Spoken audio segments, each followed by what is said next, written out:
Hi, you are watching Satellite Communication Lecture Series. This video is all about INSAT and VSAT. Now let us look into INSAT 3A. The multipurpose satellite INSAT 3A was launched by Ariane in 2003 April.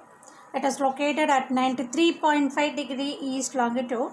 The payloads on INSAT 3A are 12 normal C-band transponders, that is 9 channels provide expanded coverage from Middle East to Southeast Asia with an EARP of 38 dB watts, and 3 channels provide India coverage with an EARP of 36 dB watts, and 6 extended C-band transponders provide India coverage with an EARP of 336 dB watts.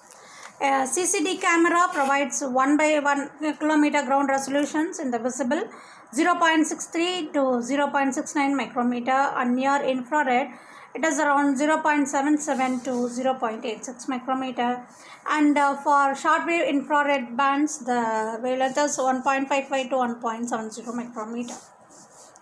And INSAT 3D was launched in July 2013, and INSAT 3D is positioned at 82 degree east longitude. Its payloads include image, sound, data relay transponder, and search and rescue transponders.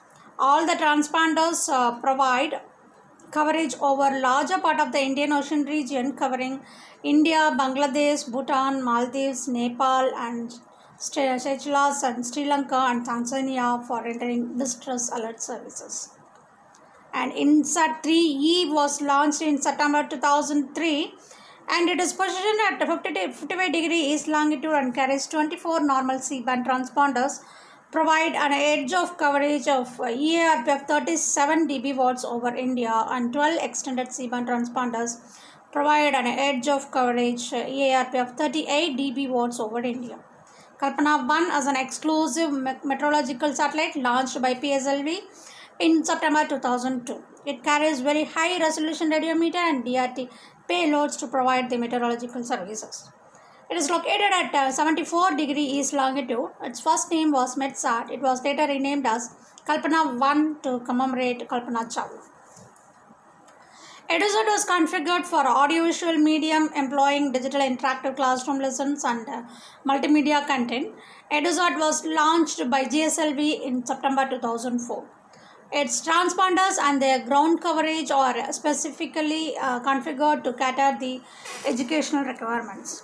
GSAT-2 was launched by the second flight of GSLV in May 2003.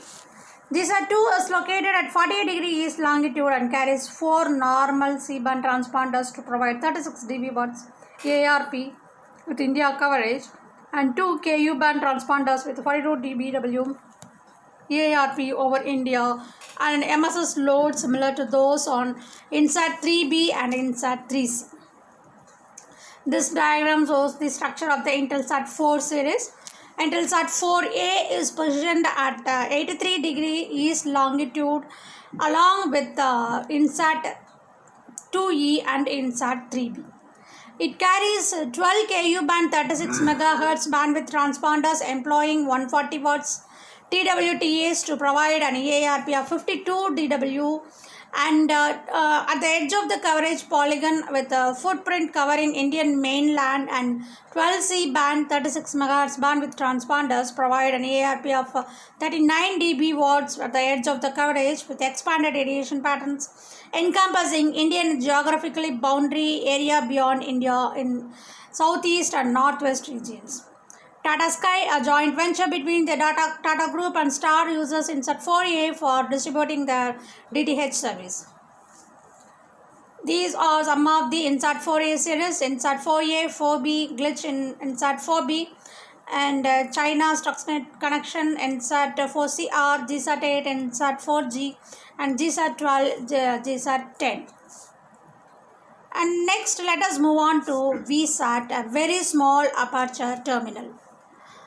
A very small aperture terminal or VSAT is a device known as a small private aid station that is used to transmit and receive data signal through a satellite. So VSAT stands for very small aperture terminal and refers to receive transmit terminals installed at dispersed sites connecting to central hub via satellite using small diameter antenna dishes. VSAT is used for both broadcast and interactive applications of effective data, voice, video transfer. VSAT stands on, this is the distinguishing feature of a VSAT system, the earth station antennas being typically less than 2.4 in diameter. The small TVRO terminals for direct broadcast satellites could be labeled as VSATs, but the appellation is usually reserved for the private network, mostly providing two-way communication satellites. Typical users groups include banking and financial institutions, airline and hotel booking agencies, and large retail stores with geographically dispersed outlets. Information is produced at the hub having a very large 15 to 36 foot antenna. The hub controls and monitors the network through a network management system. Information is sent to the communication satellite, which receives, amplifies and beams it back to Earth for reception by the remote VSATs. And why do I use VSAT means the dish is very small, easily transportable, and installation lead time is much shorter if compared to terrestrial links. VSAT network allows rapid and low-cost network reconfiguration and expansion to meet new or unexpected business requirements. Cost-effective transmission and network operations are made possible by the use of XC-band satellites frequency and frequency times division multiplexers FDMA, frequency division multiplexers that is FDMA, or time division multiplexers TDMA transmission techniques. And there are many advantages that VSAT offers. Some of them are, it offers flexibility as adding a site is quick and easy. Service charges depend upon the bandwidth which is allocated to the network in line with our requirements. VSAT terminal prices are falling, and VSAT offers a wide of protocols and features providing extraordinary flexibility and virtuality, unlimited expansion and capabilities. VSAT network is typically engineered to achieve a minimum of 99.5 end-to-end availability for all locations. No last mile issues, and as it is mobile, so it can be used for short-term or emergency communications. Excellent for broadcast transmission. So these are some of the advantages. VSAT is an ideal satellite network that provides communication support for a wide range of applications. For example, distance education, retail networks, point-of-sale transaction, banking, inventory, reservation system, corporate networks, internet and intranet access, corporate voice and files transfer, video conferencing, high-speed internet access, browsing, email, e-commerce, and financial management. And this diagram, what you see here is a block diagram of VSAT, and this is the actual structure of VSAT, how the data are sent and received through the VSAT network. The basic structure of the VSAT network consists of a hub station which provides a broadcast facility to all the VSATs in the network. The hub station is operated by a service provider and it may be shared among a number of users.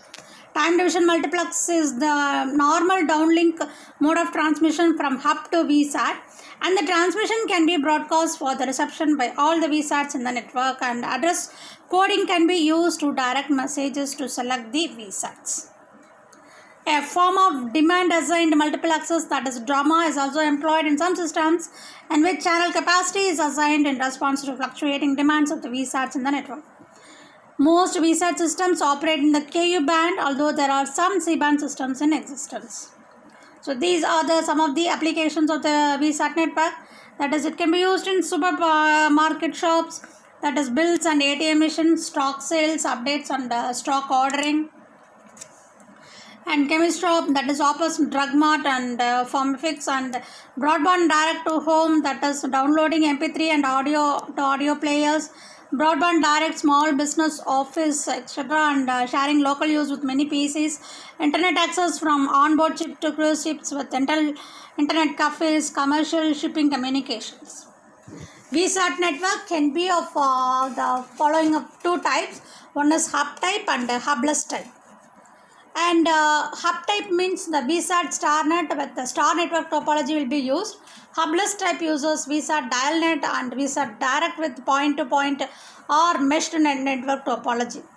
Most VSAT network use a star configuration which composes a single hub communicating with the remote VSATs. A VSAT hub is a huge earth station that is responsible for controlling and monitoring all the activities of the geographical spread of VSATs. In some cases, all the remote VSATs communicate to one central state.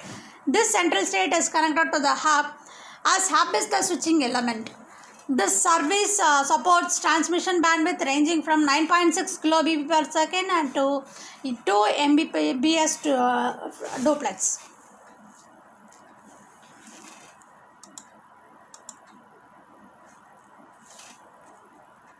Now let us move on to mobile satellite services. So mobile satellite services includes GSM, and other network systems. First let us have a GSM system.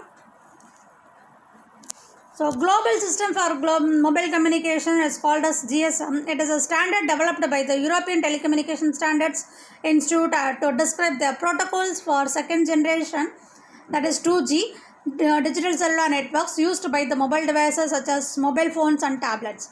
Initially developed to support the standardized approach to digital cellular communication in Europe, the global system for mobile communication protocols are rapidly being adopted to the next generation of wireless communication system. GSM consists of a wide range of components, standards and protocols. Thank you.